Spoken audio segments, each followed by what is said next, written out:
আসবেন তো শুভ মুহূর্তে। 4 বছর ধরে আটকে আছে 3 কিলোমিটার রাস্তার কাজ। স্থানীয়দের নিত্যদিনের চলাচল থেকে মুমূর্ষু রোগীদের হাসপাতালে পৌঁছানো কিংবা ছাত্রছাত্রীদের স্কুলে যাওয়া সবটাই কার্যত বন্ধ হওয়ার জোগাড়। এই বেহাল রাস্তায় এবারের লোকসভা ভোটে ভুটান সীমান্তের জিতি চা বাগানের মূল ইস্যু। যদিও রাস্তা নিয়ে কোনো হেলদোল নেই রাজনৈতিক দলের নেতাদের, শুধু স্থানীয়রাই রাস্তা নিয়ে ভুক্তভোগী এমনটা নয়। জিতি চা বাগানের এই রাস্তা আন্তর্জাতিক ও প্রতিরক্ষার দিক থেকেও বেশ গুরুত্বপূর্ণ। ভুটানের সাথে সংযোগকারী রাস্তা দিয়ে প্রতিবেশী দেশের অজস্র গাড়ি চলাচল করে। জিতিতে কয়েক মাস আগে একটি শুল্ক কেন্দ্র চালু হওয়ার পর বহির্বাণিজ্যের ক্ষেত্রে এই রাস্তার গুরুত্ব এখন অপরিসীম। আমাদের সবথেকে সমস্যা হলো রাস্তার জন্য আমাদের রেশন পানি সময় মতন আসে না, বাইরে আমরা যাইতে পারি না, বাইরে গেলে আমাদের ডবল ভাড়া দিতে লাগে।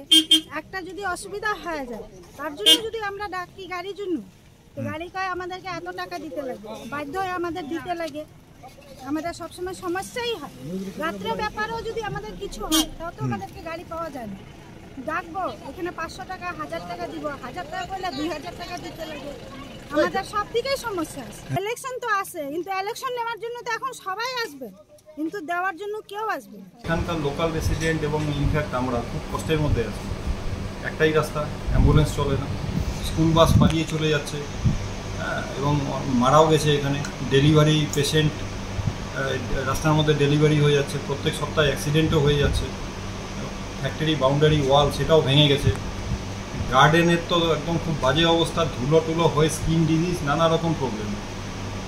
ঠিক আছে, তো আমরা বারবার করে রিকোয়েস্ট করছি গভর্নমেন্ট এজেন্সিকে এটা এনওসিটা করে দিতে, রিজামশন প্রপোজালটা পাঠিয়ে দিতে, যাতে কি সেন্ট্রাল গভর্নমেন্ট শুরু করতে পারে রাস্তা।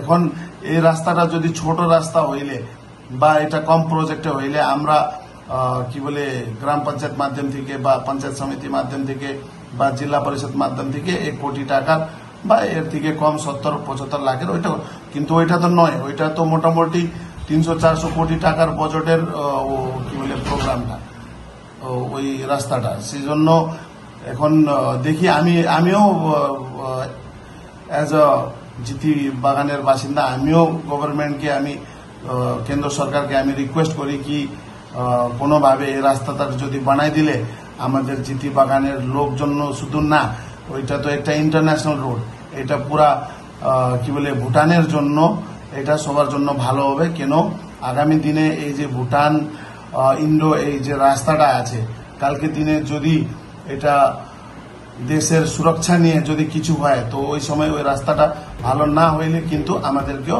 অসুবিধা হইতে পারে।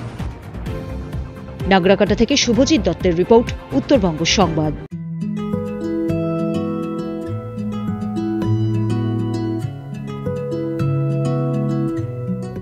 আসবেন তো শুভ মুহূর্তে।